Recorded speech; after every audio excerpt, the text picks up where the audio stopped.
Yo guys, what is good? Welcome back to another video. Today I am going to be talking a little bit about why you might have hit your weightlifting plateaus when it comes to your strength and linking it in with your body weight, your body structure, etc. So, first of all, what I'm going to do is I'm going to weigh myself, show you how much I weigh, my composition, obviously show you a bit of a physique update, and then talk about the reasons that I've plateaued and the reasons why you may have too, and hopefully we can come up with some kind of solution. Right, let's go and weigh myself and yeah, let's see how much I weigh.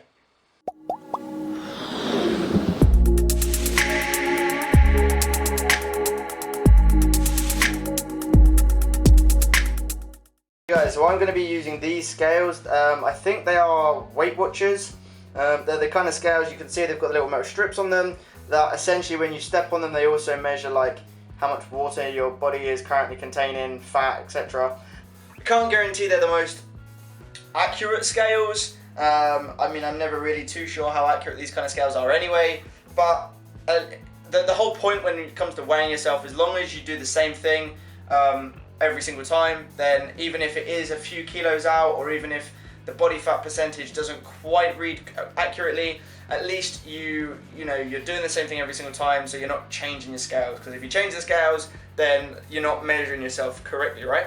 So I'm going to get on here, I'm going to measure myself. Obviously I'm going to be completely transparent so you'll see exactly how much I weigh, and yeah, let's have a look.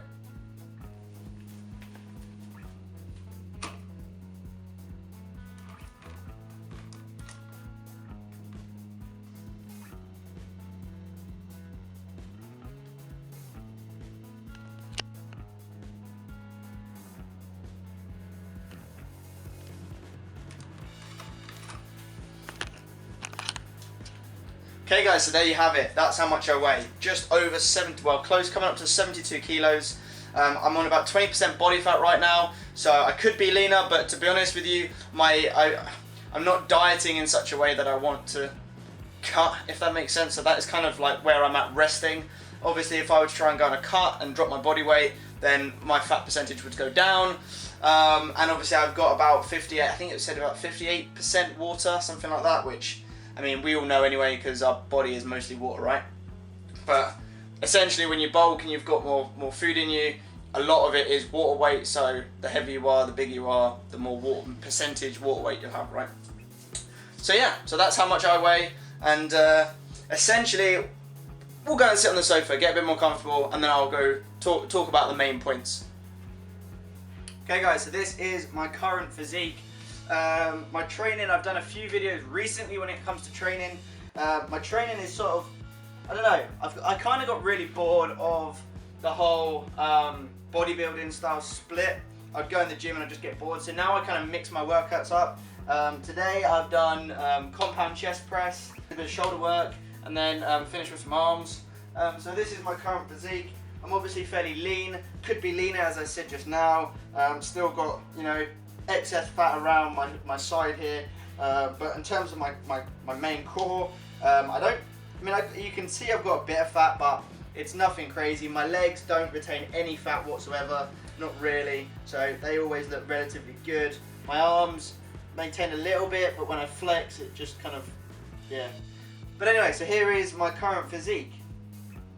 Okay guys, right, well, one sec, let me go and get the top first. Right, there we go, that's better. So, this video is, I'm producing this video because I'm sure there are so many people out there whose goals are to be, to get into strongman perhaps, powerlifting, or they just want to gain more strength. It could be because they want to just be stronger, or because it's relevant to a sport or another activity that they like doing, right? But they feel like you might have hit a plateau. So, we're going to talk about it. Alright guys, so the first thing, and I have actually written a little list down to keep me on track. So the first thing that's important when you're trying to gain strength, alright, you need to focus on the compound lifts. So we're talking about deadlifts, we're talking squats, we're talking overhead press, flat bench press, or any of the variations on bench press. Not so much bent over row pull-ups maybe, alright. Things like cable flies, they're not going, well, they will increase your strength, but not in the same way. And if you're looking for all-round strength, those compound lifts are essential. Training program that I would recommend if you are looking just to, like, you know, purely gain strength. You will obviously gain size by doing this too. It's kind of part of lifting weight, right? Is a 5x5 program. Okay, in a 5x5 program, you're focusing on those compound lifts. You're splitting them up depending on what you are lifting. So you wouldn't necessarily do deadlift and then squat in the same day. So you might do, I don't know, squat, chest press, and then, I don't know, pull-ups, for instance, or something similar. You know, you want to mix them up so that you're working antagonistic body parts. I think that was right. So you're working opposite body parts so that you feel strong throughout the session. So that, for me, was a program that I used when I first started lifting. It helped me a lot with my strength. It also helped with my size. I gained a lot of size when I did that program. And I think the only reason I stopped was probably because I then got a little bit more interested in the bodybuilding side of things. But I am now starting to go back to that style of program. Now, the next thing, guys, is the frequency in which you are doing those compound lifts. While you need to allow yourself to have those rest periods, it's really important, guys, to rest. Don't try and burn yourself out. Obviously, if you've been training more frequently and you've been training for a number of years, then obviously you know in yourself when you need to rest, when you don't, etc. But the more frequently you perform these compound lifts, the stronger you will get. I often find in myself that if I've gone over a week having not performed a specific lift, when I then go back to perform that lift again, I'm obviously considerably weaker than I would have been had I have trained it.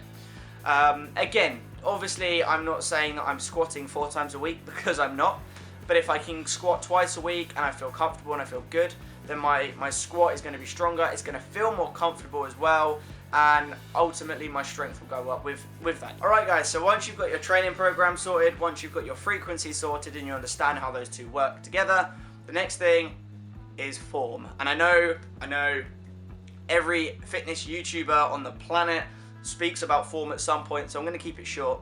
But essentially, form is really important because, one, having good form means that your lift is going to be stronger. If you don't have very good form, it means that, you know, your body isn't working optimally, right? Thinking of like the biological chain and everything like that. So form is really important. Based off of your form, you know, all of these compound lifts, it's not just the main muscle group that you're using. So for a chest press, in order to think about strength, you're also going to be recruiting certain shoulder muscles. Your back is going to be engaged. Your core is going to be engaged. And if your form isn't right, there's increased risk of things like damaging your rotator cuff, pulling on the heads of your shoulder.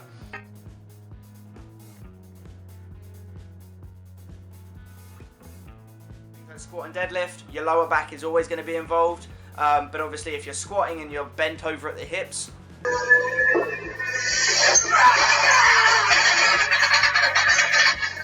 you're going to have a lot more pressure through your lower back, and the same principle applies for deadlift.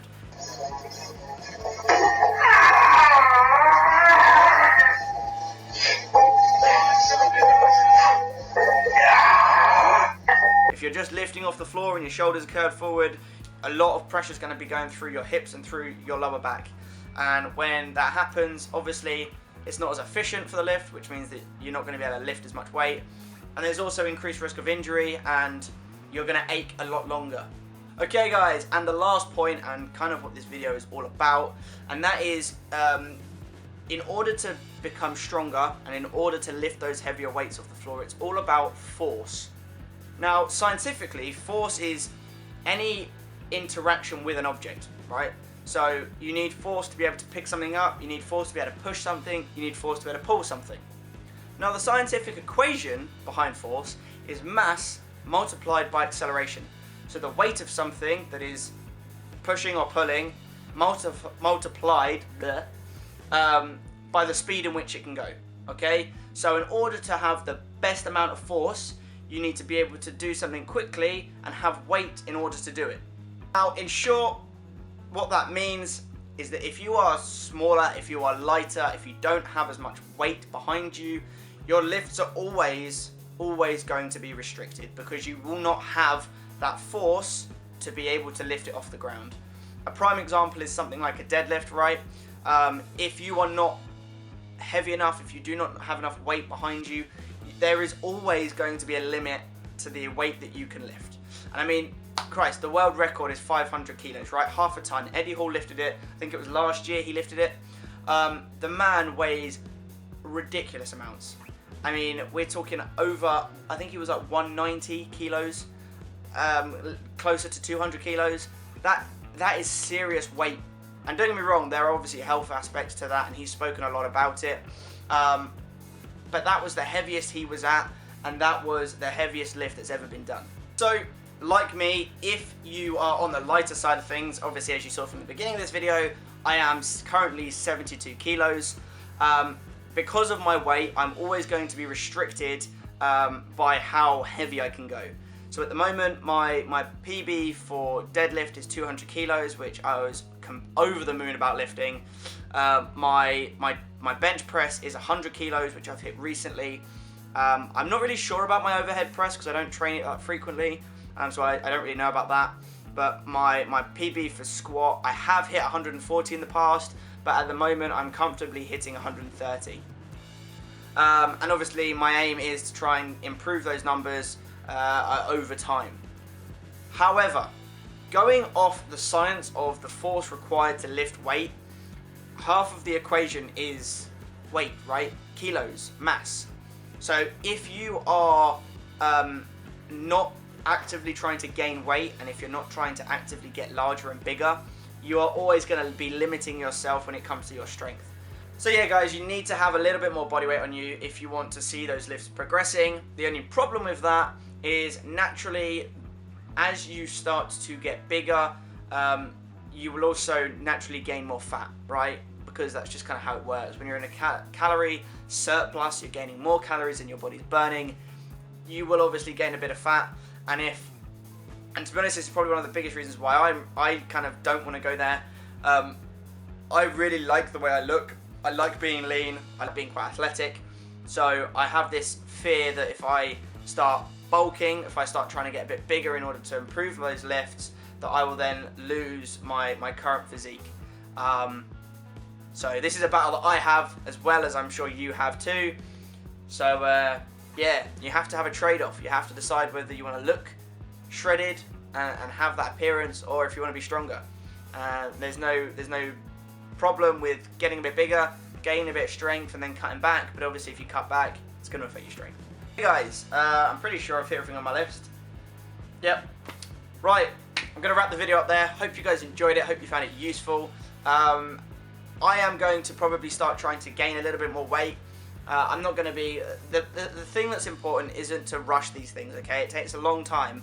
So rather than just all of a sudden trying to add like an extra 1,000 calories on per day, take it up notch by notch, little bit by little bit, and see how that affects your lifts. But your weight is going to play quite a big impact on how heavy you can lift, right? So yeah, there we go. Right guys, as I say, hope you enjoyed it, I hope you found it useful. If you did, please hit that like button. If you want to ask me any questions or just write something funny, comment down below. And as always, if you're new to the channel, please consider subscribing, it means a lot.